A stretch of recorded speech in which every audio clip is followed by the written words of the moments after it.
morning, guys. I hope that each of you are here, obviously, because we all are vested and we care in the same thing, our students. And my topic given for me today is all about retention. So I only have 30 minutes, so I'm not going to lie to you. I'm not sure how well this is going to go because I have a lot of things I would love to share.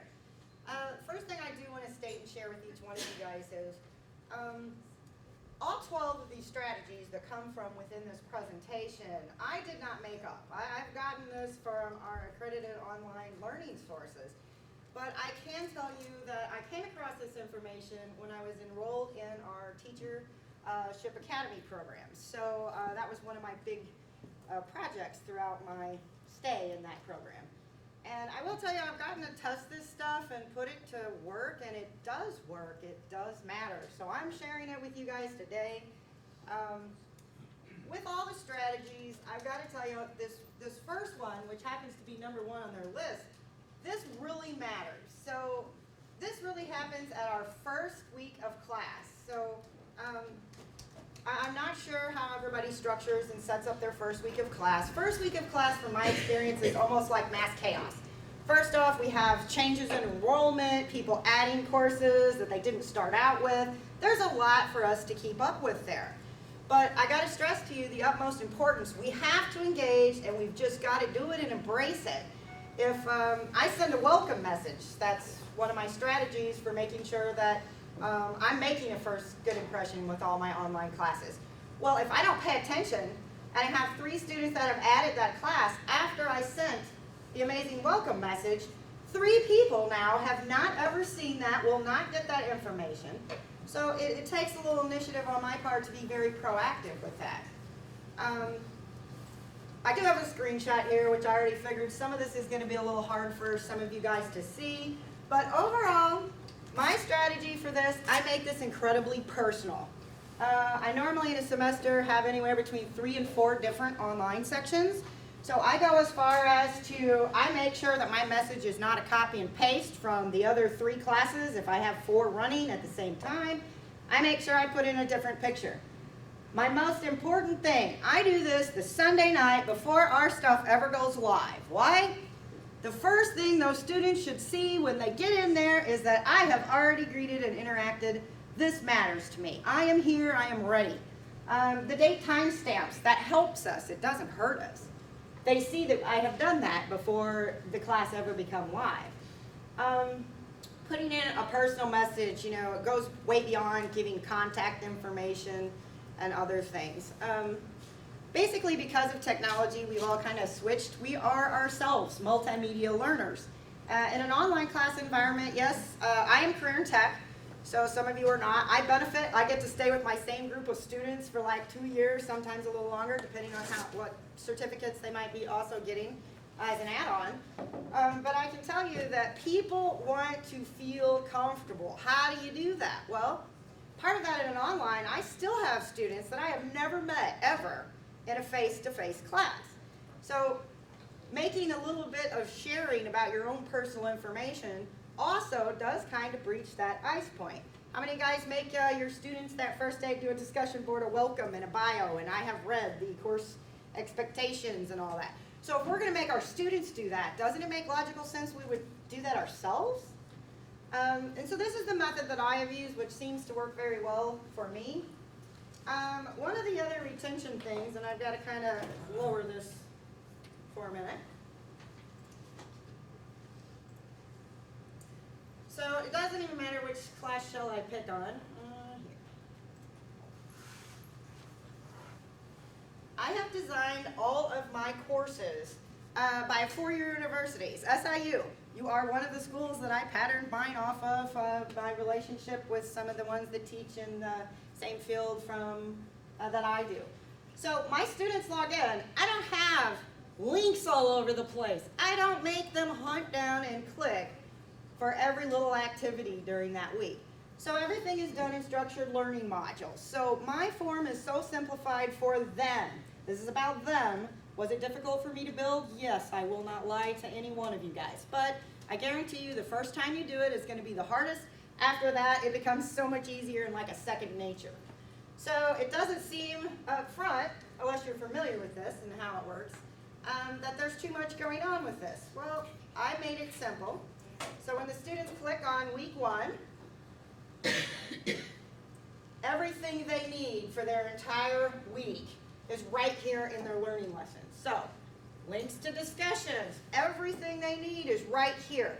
There is zero, I can't find this, I can't do this kind of excuse, and I can't learn this. This is intimidating to me, which is kind of important for that first awe factor, right?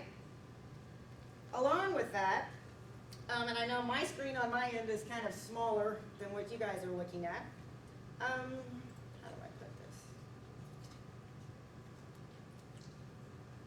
Oh, I'll just go back and show you.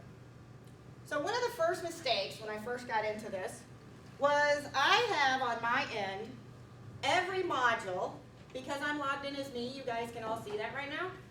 I never thought once about one important factor that I'm going to share with you guys about this learning module lesson that I learned the hard way. I actually lost students in that first 10 days, normally in the first week, because they would log in and see one thing. What do you guys think it was? I had all 17 modules on. What did they think? Whoa, this is a lot. I don't think I can handle this.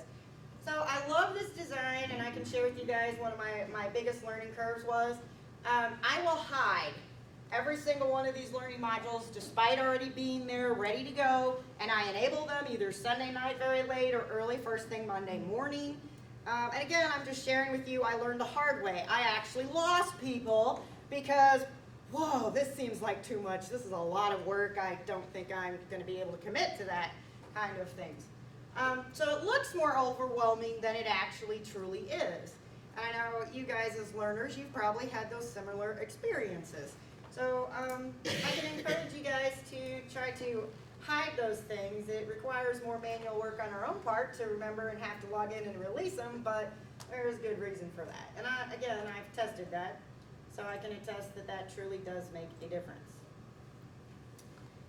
Guys, don't ever, ever, ever underestimate the importance of instructor presence. We are there, you know, as their guidance, especially during those first few weeks. Yes, we need to keep that up for an entire semester. So this comes as far as, yes, we need to make sure we're answering their questions when we get those, but we also need to engage them and make sure that they know that we're literally standing here doing something with that. So, I mean, I'm not going to lie to you, it takes me a very long time to do this, but I will go and I will reply to not every single learner, but the bulk of them, and I rotate that and kind of keep track of that in my mind when I have and when I haven't. So in this example, here's a student's excellent post, and I can already tell you this came from week 4 in my Security Plus class.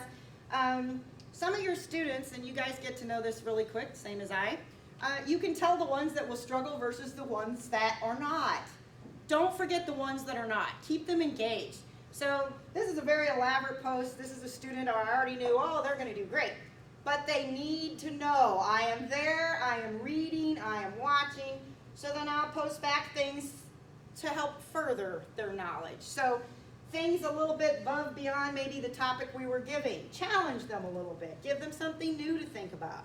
So this is also about balance. So I want to help those that need help, but I also have to make sure all those that are really doing well, they continue to be engaged and learn and grow. Number 3 is all about grading. So I personally am a huge fan of the rubrics. How many guys use rubrics? Makes it a lot easier. So in some of the tips, you know, that comes from the recommendations, it is kind of hard sometimes to provide quality constructive feedback. I have pretty much created rubrics for the most things, and it kind of shifts that. I can still give personal feedback, which I do. So personal feedback are the comments and the things that we write and add here. So I love the rubric, but when a student might not be able to understand clearly what they did because what they did wrong wasn't immediately in our rubric, we need to just make sure we do some kind of short summary in that comment feedback. One, students that put all their work into their papers and their efforts when they've lost points, they want to know and understand why. When you fail to give them that why, my experience is they're just going to quit caring, and all of a sudden you'll notice a demeanor in their work, so their quality is going down. Well, that kind of comes back to us again. So if we don't care, they're not going to care. The ones that care, we have to make sure we establish that and keep that going. And sometimes it's just really kind of hard to put in quality constructive criticism. How many of you guys got one of those I call them a rancid note assignment, meaning they've copied and pasted it from everywhere out on the internet, and when I open it, this is clearly evident. It looks like a ransom note, you know? These things happen. But I can't tell the student, hey, your paper looks like a ransom note. You copied and pasted this from everywhere. There is none of your own work. So those kind of things get tricky, but do your best. I know you'll be able to, again, come up with something to better illustrate what somebody's done wrong. The whole point would be when they've done something wrong to ensure that over time they're not doing the same things wrong over and over again. As a general rule, you know, the college itself has the recommended for us to reply when we should, at a minimum, don't let it go beyond a certain period. Guys, this is very true. So it's not a bunch of stuff that somebody's just laid out to us to say, do this. It really matters. It matters so much. I can tell you there were times where, when I had my heart attack, I always reached out to my students when I noticed all of a sudden they weren't in there doing anything. I got 2 people that reached out to me that were even present in a class at all. They were working professionals. Instead of saying, hey, why didn't I get you to respond to me? I got from 2 people, no kidding. Are you okay? Now that's a much better kind of response than, hey, I haven't heard from you, I need some help here. So there are differences in how we control that is based upon ourselves. How we handle them is going to be how they handle us. Some of this kind of comes down to, I've been around college for a long time, so I thought I would share. So, guys, I get it. I'm with you. This stuff isn't easy. We live in an instantaneous world. What that means is, unfortunately, the student's expectation is they might literally think we're sitting behind a computer 24 hours a day just waiting for them. But that's what's in their vision. That's the challenge that we have. So we have to respond. We need to grade things immediately when they come in. I log into Blackboard twice a day. Do I want to? No. I have to. If I really, truly want to be good at my job, and I want these students to grow, and I don't want them becoming disinterested in what they're doing. If I worked really, really hard on a big project in paper, and I turned it in early because I worked really hard, but now I can't wait to see the results of it, and you don't get it graded for 2 weeks, well, that says a lot in itself, doesn't it? So outside of that, here are some things. I grade everything on a Sunday night so I can just do it once. This isn't about convenience to us. This is about doing our job. This is about ensuring students learn and be successful. I hate that. I got to grade multiple things. I have worksheets. We're going to talk about worksheets here in a bit. So I have worksheets. I have to manually grade every single one of those. I have to manually grade every single one of the big written assignments. I have to manually grade and go through every one of their submitted lab portfolios. I don't look forward to doing that every single day of the week. But I will tell you, from experience, you can't afford to just leave them sitting in there until they're all turned in so you can conveniently sit down once at a computer and bam, you're done. I've heard this one as a complaint from my students. Not about my own self, but from various other places. My weekend belongs to me, so I tell my students that I'm only available Monday through Friday, but I will get back with them first thing come Monday morning. I don't know what else to say about that one, guys, except for that's sending one message. I'm more important than you, and I don't care about you. You're going to work with me in my schedule. So you'd be better off to say nothing at all than to throw out that. Please contact me during office hours for help, and I will gladly assist you. Well, I don't know about you guys, myself, because of my teaching schedule, I have some crazy office hours. I even have office hours at night. I have office hours way bright early. I don't like my office hours. I have to start at 6:30 in the morning. That is not by my choice. It's for my classroom-based classes. If my classroom-based classes go all day long, back to back, one right after the next, and I don't start early, if a student missed one day and they don't get to come in to make up that miss, then they sit through class and they're already all behind, because most of my things personally depended upon them hinging to have that other work done that they missed. So that's not convenient to the student, and it's not what they want to hear. So again, you'd be better off not saying such things. Team and group learning. I have two things I want to share about this. From my experience, the team and group learning, yes, there are some problems with that. How many guys ever been in a learning team before? Should be all of you guys, right? How many guys were in a learning team and like one person did all the work? How many guys were in a learning team and you wanted to be part of it, but somebody else steamrolled you right over and your input and your stuff did not become a part of that project? So there are like some problems that you have to be kind of prepared to work out and work with. Team learning though, it's kind of like it gets the students out of that weekly me kind of assignment, and all of a sudden you can give a few of them at a time some leadership opportunities. And you would be kind of surprised if you pay attention to your students and the work. Don't do one of these team group projects like right up front, week 1 or week 2. Kind of get to know them a little bit. And then assign your team captains for these things based upon what you know from their work. How the ones that send their work in earlier, way earlier than the deadline, those are the people that you're going to make the team captains. Why? Well, I've learned over time, they are dedicated, but they are ironically also the ones that even though they're dedicated, they won't mow over the rest of the teammates in the team. They tend to be motivators. Why? Well, they're early and they put a lot of hard work in because the grade matters to them a lot. In other aspects, they end up being good leaders because they end up wanting to share what they know and disseminate it within their team. And that motivates people instead of turning them loose.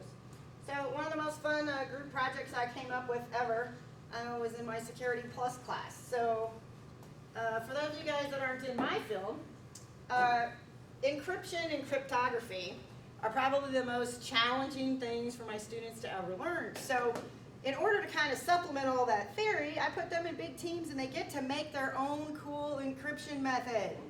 These students go way above and beyond. They get so into this, it's not even funny.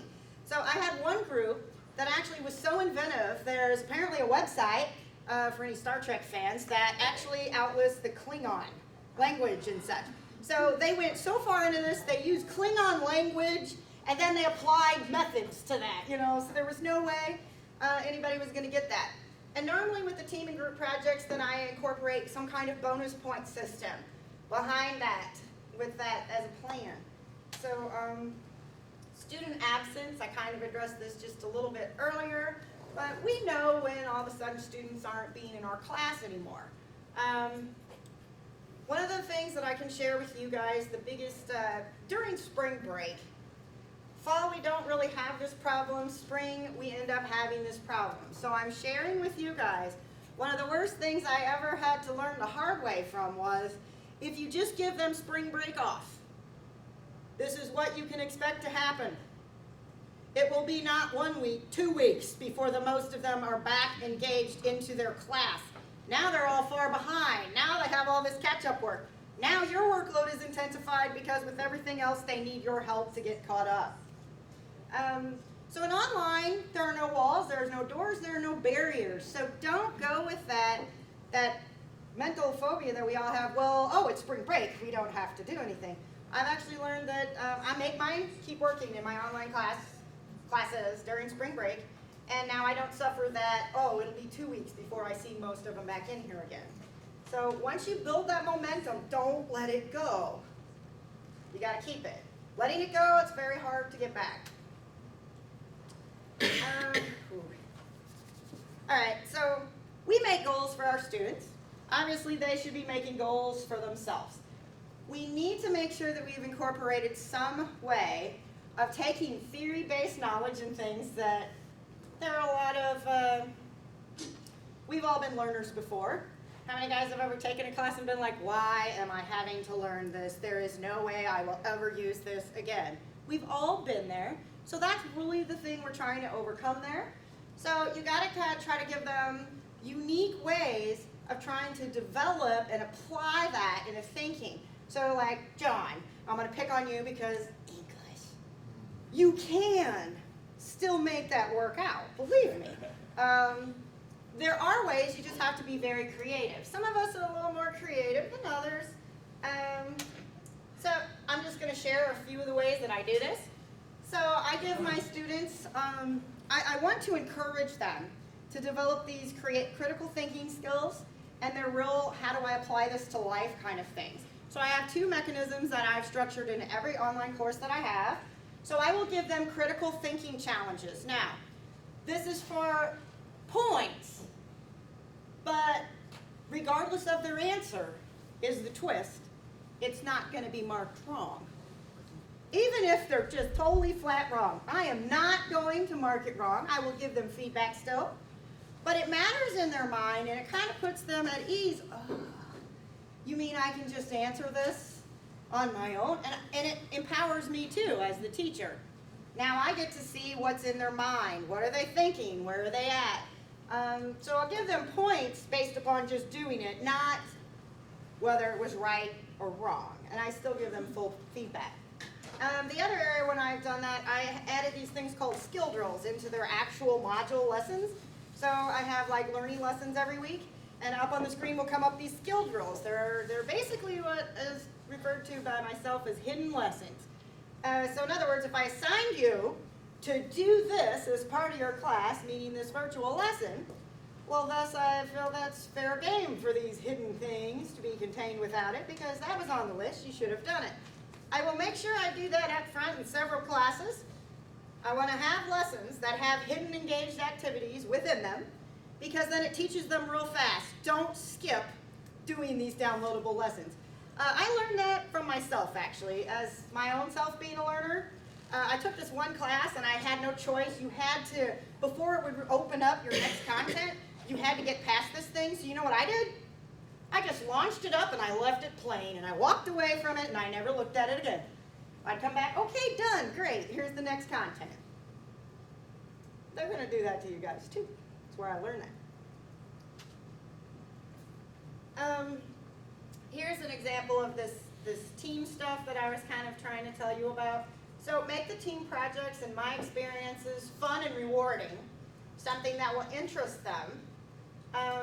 Try to mix and match. Don't let Blackboard build the teams for you. I learned that the hard way. There's a lovely team building mechanism in Blackboard that will just automatically create all your things. I realized my hardship with that was Blackboard doesn't know the students' capabilities. They can't mix and match them. So I quit using the Auto Team Builder group feature, and I started building out the teams myself. So how do I do that without that group thing? Well, basically all you have to do is, all these folders are things, if you click on the little up arrow, there's an edit option, and then I can manually type in and organize the teams however I want, instead of using the built-in group things. I will share with you guys with the live stuff. Skype has probably been one of the #1 things that all of my students personally have loved. One of my negatives that I will forewarn you on is once I started that, I get these common questions, whether it's via text or an email message in Blackboard. Oh, hey, can't you just help me via Skype? Okay, sure. But do some group kind of things, meaning offer it at several different points in time for the same assignment throughout a week, so that you can get people engaged. They start learning new technology.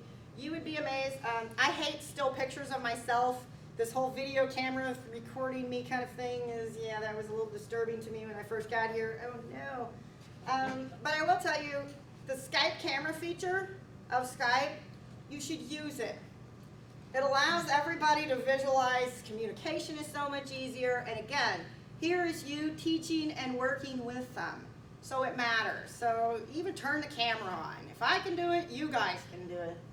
Live learning opportunities. I will offer my office hours and some of the other interactive time for workshops for even on my online learners. Why?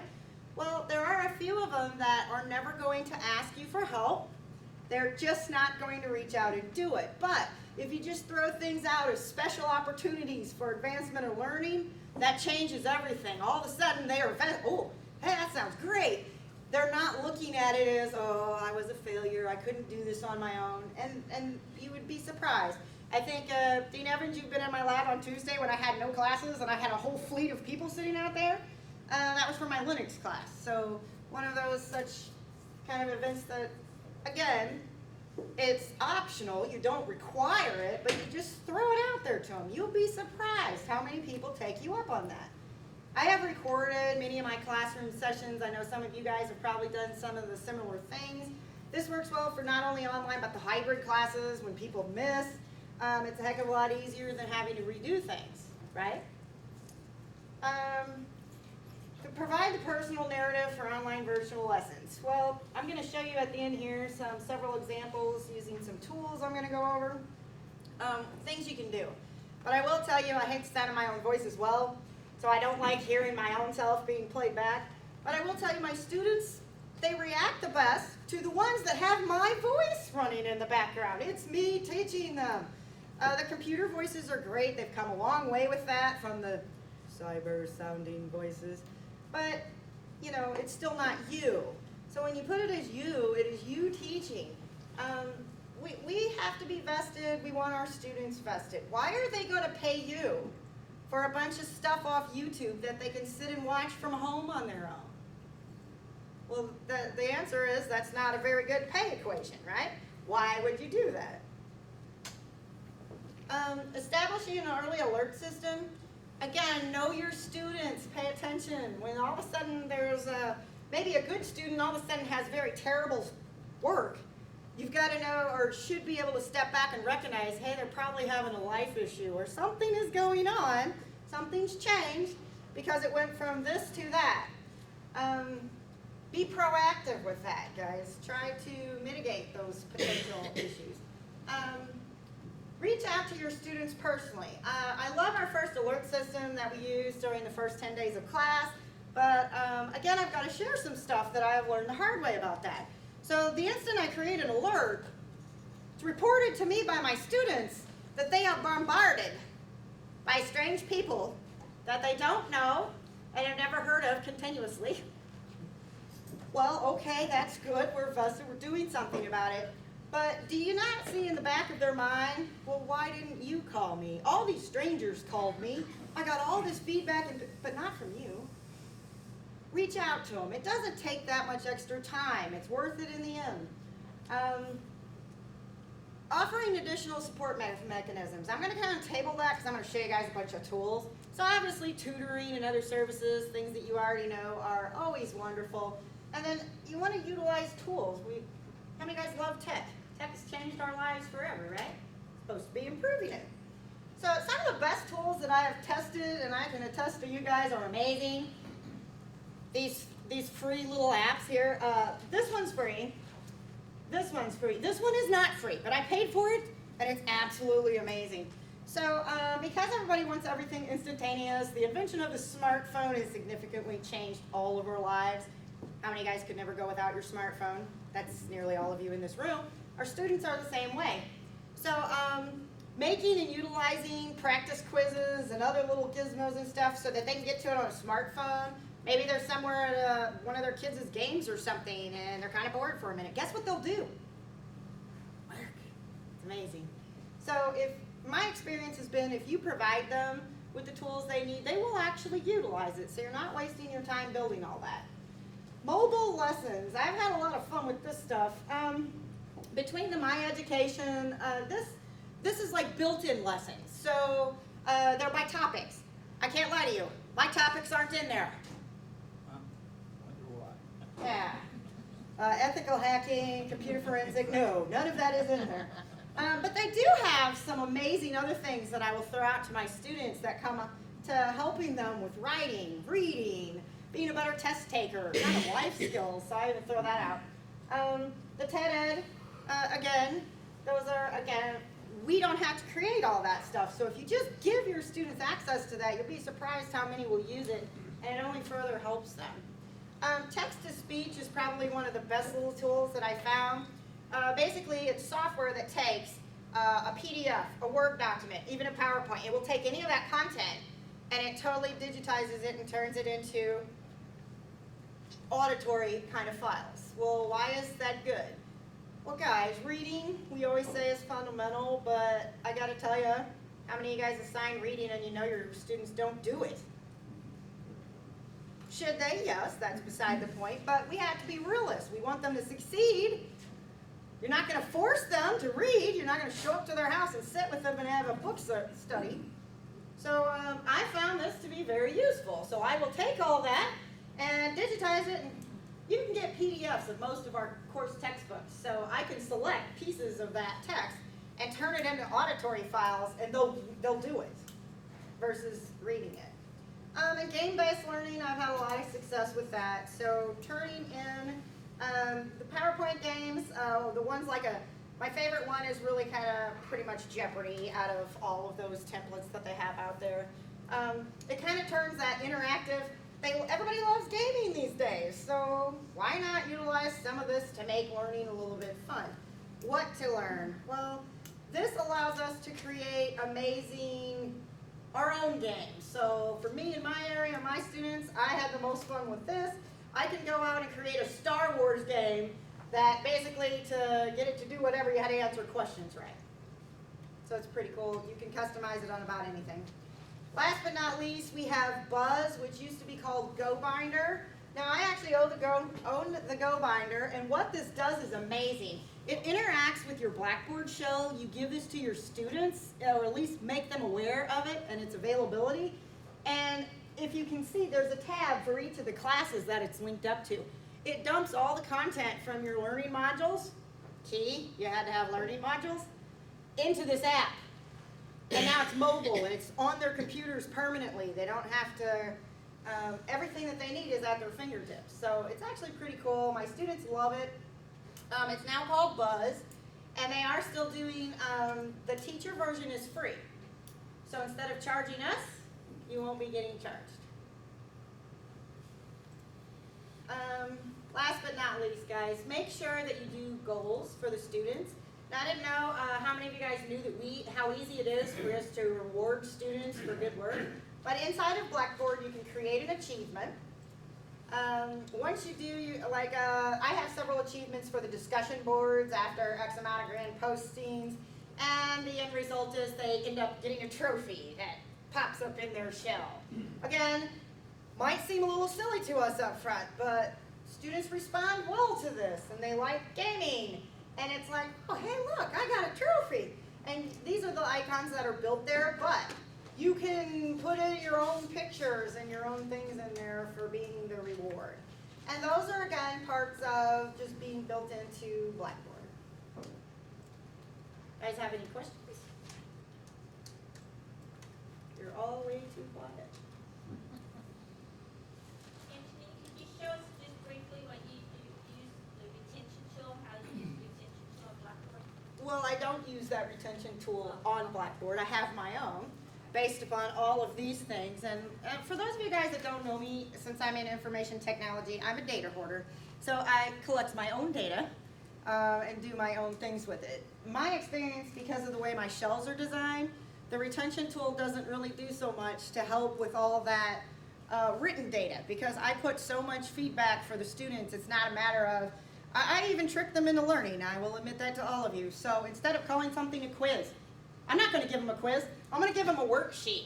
You know why? It equates everything, the difference in their mind. They're not stressed out about it. They're answering the same questions. And you know what the best thing is? They're not cheating. When you sit there online and they got a quiz, what do you think they're doing? They're using Google, their book, resources from papers you graded them. But if you give it to them as a worksheet, it changes everything in their mind. And now they're doing it on their own. Oh. So these are the strategies that I have learned that have helped me so much. Clearly, I think you had a question yet? Could I have a copy of your... The PowerPoint? Yeah. Yes. I figured I'd give it to Ken, and Ken can distribute it to everybody that was here based upon the attendance. We have your names, and when she sends it to me, I will send it out to you. Thank you. Okay. Any other questions? You guys are too easy. All right, thank you.